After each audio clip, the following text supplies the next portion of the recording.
Awesome. The recording has started. So again, this meeting is being recorded. So by being here, you can send to the recording. And with that, we will now start the Complete Streets Advisory Committee for October 28th. I am Matthew. I'll be presenting for today. And we have Clea here also online, who is the chair of the committee. Just for today's agenda, again, doing chair introductions and roll call, and then we're going to talk mostly about the Complete Streets report, and then have some time for any public feedback or comment. So just noting, we have Jason here from DHCD, Austin Davis from the Department of Planning, Clea and I from Transportation, specifically traffic. And then just as a roll call, do we have anyone from Public Works?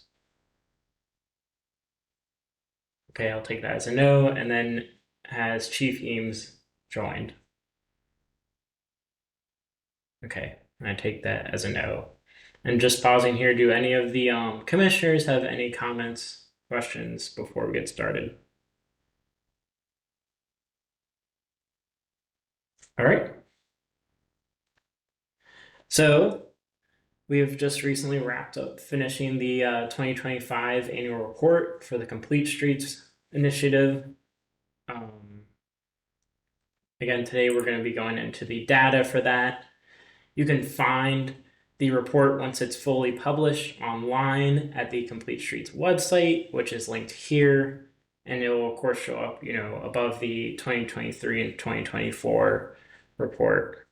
And just to highlight, right, this report involved a large number of government organizations, over 9 of them, and some non-government organizations, and it took hours of data analysis. So this is a big report that we have compiled with lots of good information to help make the streets of Baltimore safer and more accessible for everyone.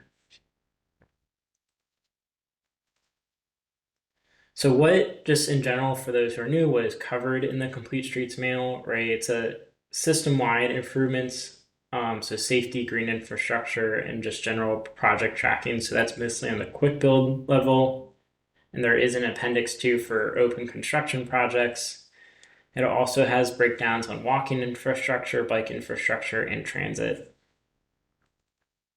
So now we're going to look at some of the data. And with the start of that, that's commute mode. This is pulled from the Census Bureau through a 5-year estimate.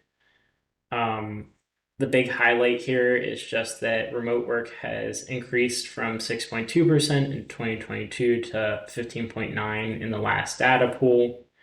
And then the 2024 1-year estimate did come out. So why we don't have like a full comparison, it would be good for people to go look. And I think we've seen things like bicycle usage go up. So that's pretty promising.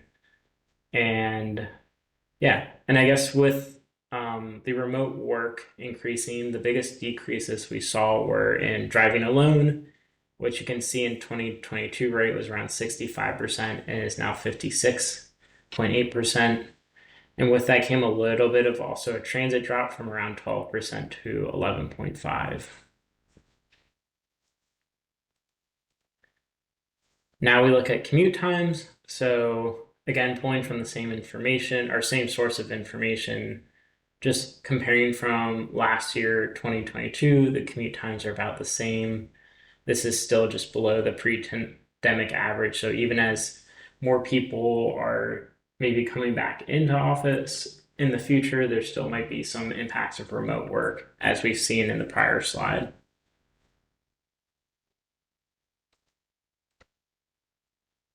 Next, we're going to look at crash data. So right, this is pulled from the Maryland crash data dashboard primarily.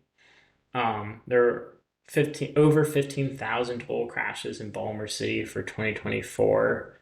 And I think the greatest insight we have in this is that just looking at the breakdown rate, pedestrians and bicycles were only 5% of those crashes, are involved in 5% of those crashes, but almost make up 50% of the fatalities. So right here, 44%.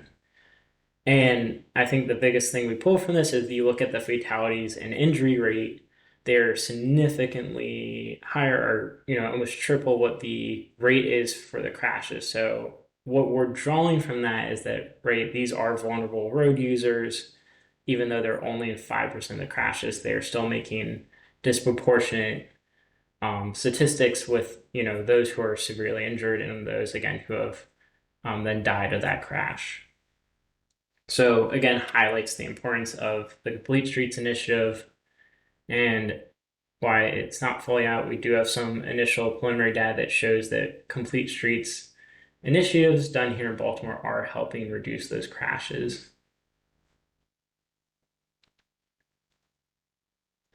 Next, we'll just talk about some green stormwater infrastructure. So we had 102 projects for 2024, which is slightly below the 2023 level. But a great highlight we have here is that, right, a lot of those were the equity metrics for those are better than the 2023 metrics. So improvements there. And just for those who may not know, this could be things like retention ponds, buildings that have like green roofs, and also, unfortunately, we were not able to pull a picture in time, but the Complete Streets manual report should have some information on what counts as this.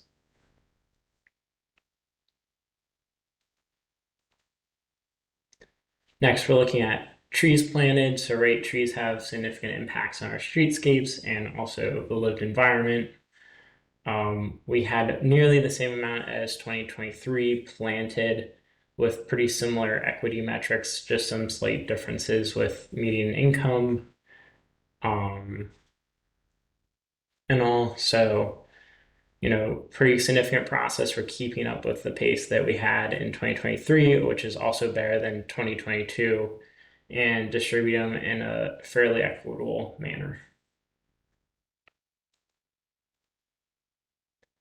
Next, just looking at speed hump installations. So, 501 speed humps installed in 2024, which is 5 times of where we started in 2022.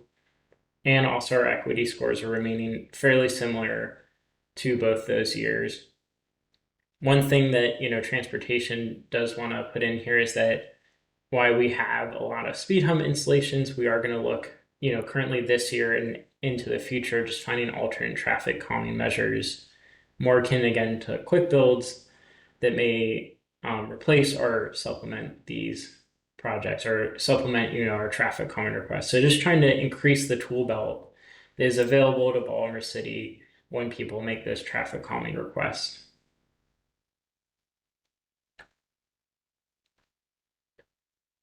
Now, speaking of quick build projects, so looking at quick build projects from 2024, we broke this down to both corridors and intersections. So intersections could be like quick builds or more one-off like builds where a corridor could be, a quick build bike lane or maybe a treatment through a whole few blocks. So we had slightly more intersections, but less corridor projects than last year. And one thing we're looking forward to more towards the 2025 and on to keep improving this metric is, right, we had new talent acquisition in 2025. So now we have more personnel. There's also a lot of projects being designed this year too, which then will result in some projects in 2026 being actually constructed. So, these metrics in the next year or two are going to likely increase.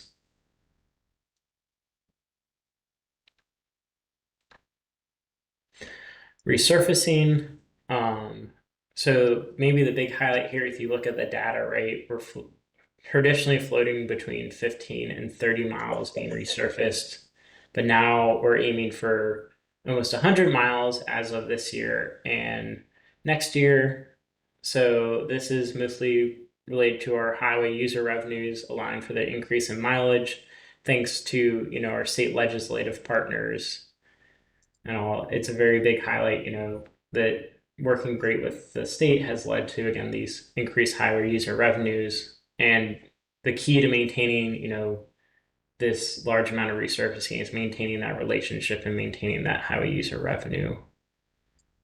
And then an internal highlight here too is just working to increase the implementation of complete streets design as we go through these resurfacing projects in the future. So now we've got up the mileage. Now we're looking how can we, improve them in terms of the complete streets and treatments.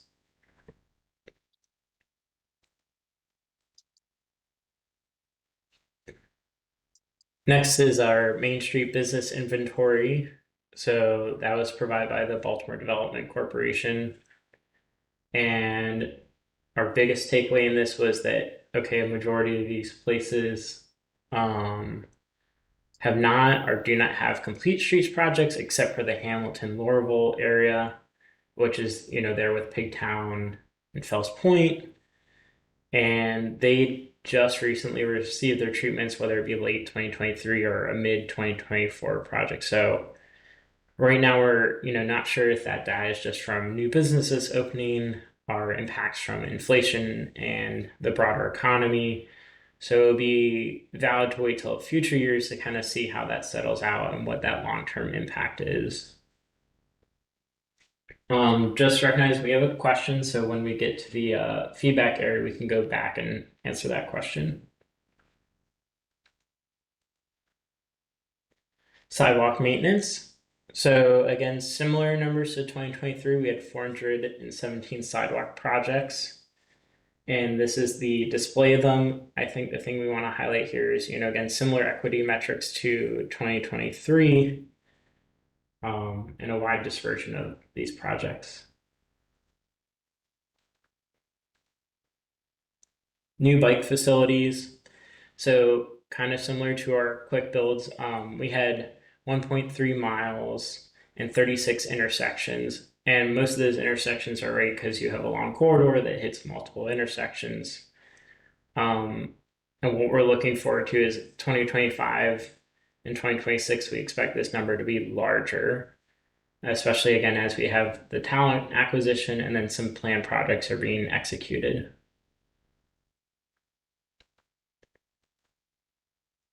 Now intersections for transit. So this is for more MTA level transit or bus ridership, not necessarily, bikes and all. But the main improvement here was just 16 intersections that got upgrades to their TSP in Howard Street. And one thing that we are, in terms of Baltimore City, looking to do is installing bus bulbs in some of our projects starting in 2026. So why this might not be TSP, it's still shown through MTA data to have improved crash and on-time travel statistics. And we are looking forward to, improving our transit ridership and experience throughout Baltimore City by working or by installing these upgrades.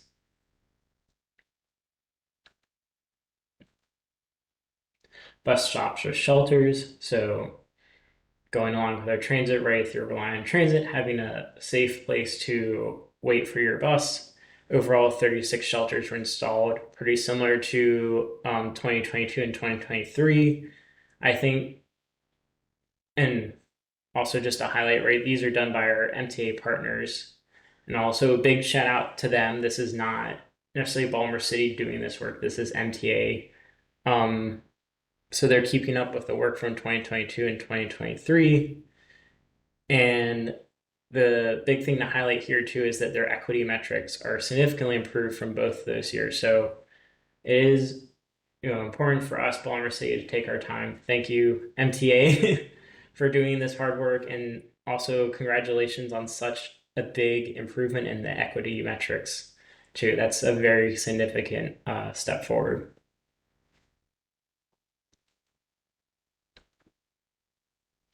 I'm just looking at dedicated bus lanes. So 2024 did not have an addition of any new bus lanes, but we do want to highlight that most of our high volume bus routes have treatments installed. So that could be kind of an explanation of why we really haven't seen, larger investment in there. And again, internally within the city, we're looking at installing bus bulbs in our project. So Green Spring and Hartford Road are two examples of that. And you can find those on the streets of Baltimore pages right now. And again, those have been shown by the MTA to improve both crash and travel time statistics.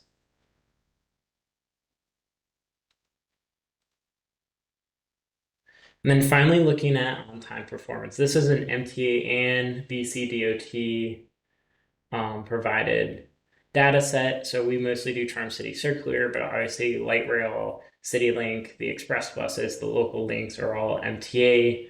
In general, we all have a goal of 80 to 95%. So I'm sure, right, the MTA is working on improving their on-time performance statistics, as so are we with the Charm City Circulator. And right, we can help improve these by the addition of more bus infrastructure, specifically, right, the bus bulbs that Baltimore City is looking into, and then any other opportunities just for like TSP or um, bus lane treatments as projects continue on, or as more projects appear and opportunities appear for that.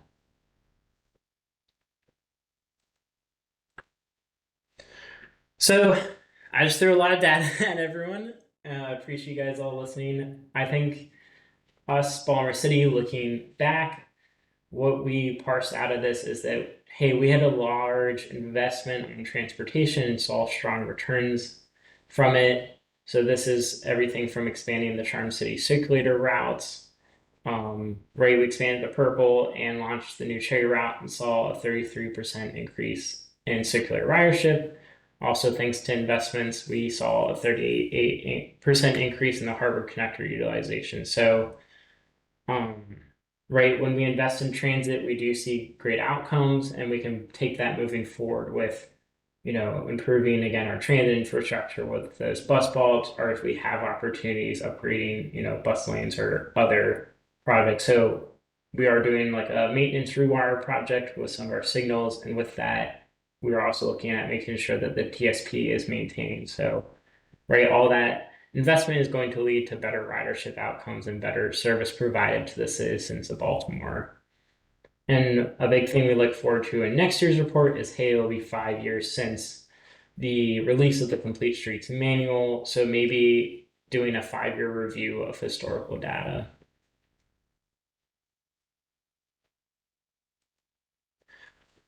All right.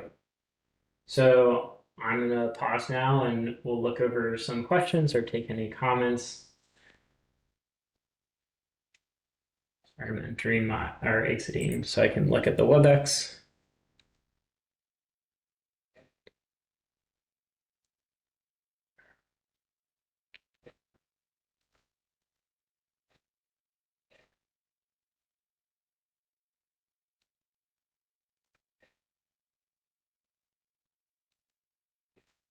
Matthew, would it help if I read from the chat? Yeah, would you mind? Sorry, Yeah, I'm no, so bad with absolutely. WebEx right now. Okay, so from Ava, we have a couple questions. First, when resurfacing, is there any opportunity to use cooler materials that do not absorb as much heat during very hot days? Hmm, that is Um, a good question. I'll let you be the final answer on that, Clea, but to my knowledge is that we don't have any materials like that right now.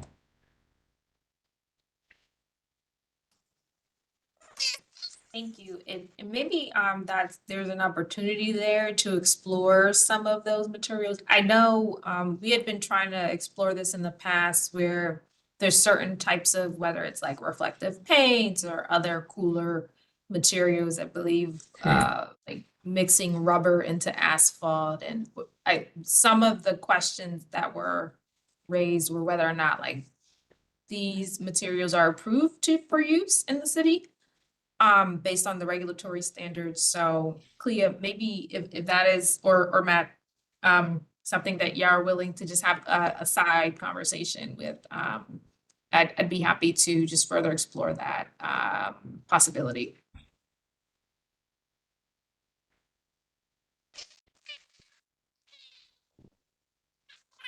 Hey, Clea, I think you're talking. It's coming out as whispers.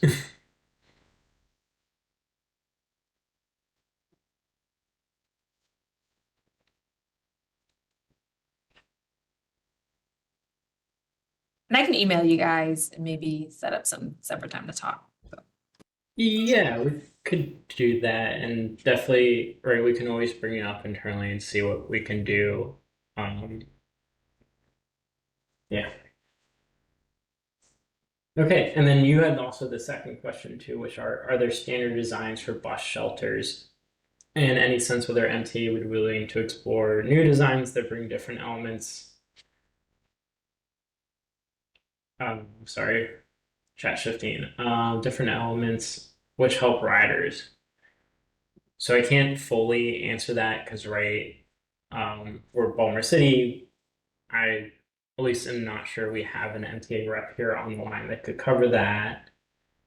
I'm sure they, if asked, they would be willing to share a standard design, and there probably is. I assume it's the plexiglass cover.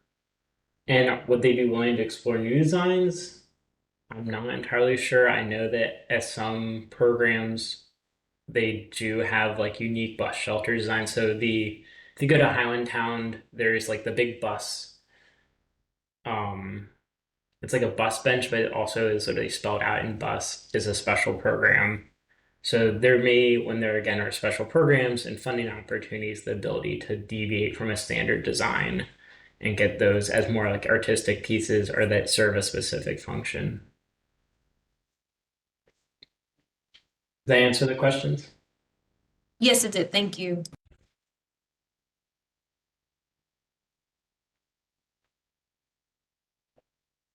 Awesome. And then just mic check with Clea. Were you able to? Can you hear me now? Yes, we can hear you. So Okay, beautiful. Thanks for thanks for the tip. Yep, just switched my input here. Okay, great.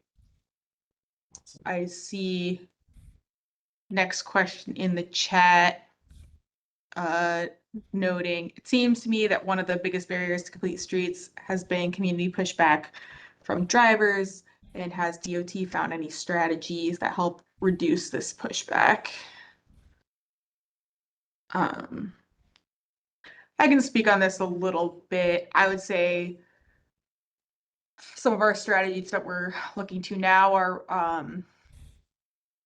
being more intentional with where we're selecting, really selecting based on, pre-existing plans and crash data, and just having those items as a really strong basis for project development. And I guess another great thing we're working on right now that Matthew alluded to is like a little more before and after analysis. This is that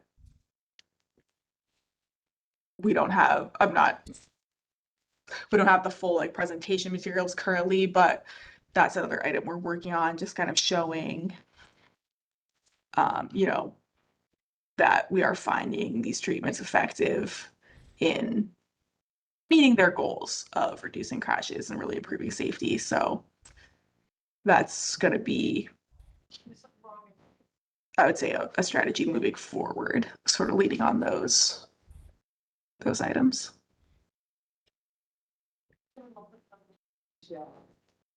awesome.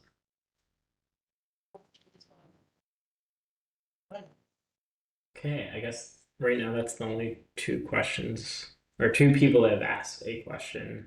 Are there any more? Any comments? Do any of the commissioners have questions or comments?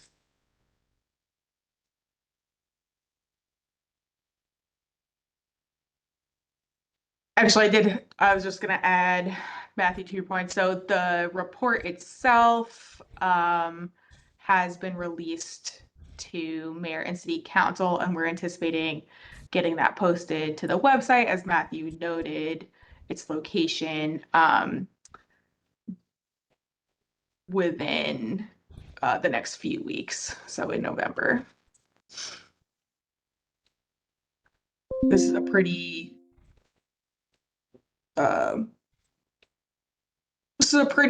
good overview of that data, but for folks looking to take a deep dive, that will be, available within the next few weeks.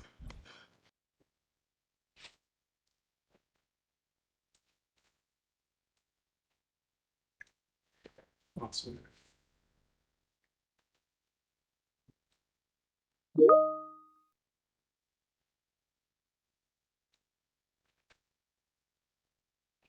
I see Tim asked another question asking if, sorry if I missed, but is Baltimore City DOT pushing for any legislative changes, i.e., lower speed limits, lower thresholds for speed cameras? I'm asking partly because, like in my neighborhood, we have 25-mile-an-hour speed limits, but a speed camera doesn't kick in until 37 miles an hour, and I know that's like a state level thing. So I was wondering, is there any effort to change that, or are you pursuing other strategies, or where do things lie with that?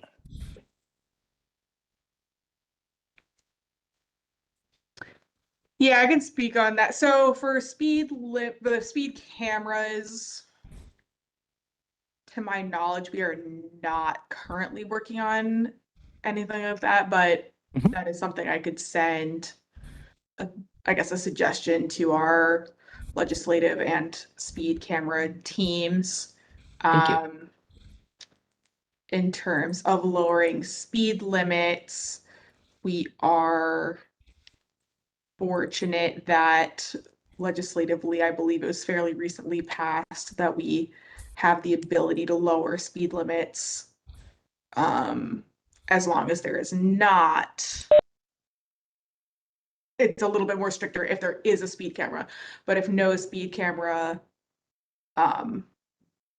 then DOT, we have the ability to just do a study and lower our speed limits. So that is an initiative that we would like to take a deeper look into also, sort of an evaluation of speed limits overall.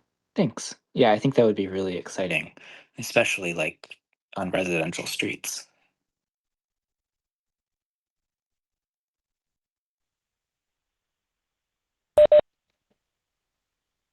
All right, noted.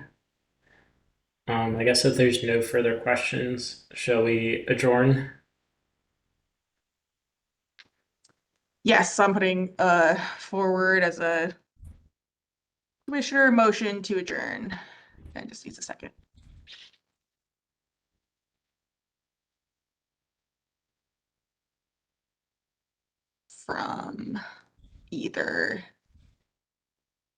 From one of our formal folks. So not to count either Jason or Austin.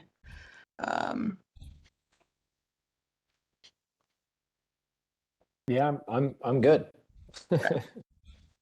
Appreciate that. Meeting adjourned. Have a nice day, everyone. Thanks very much, all.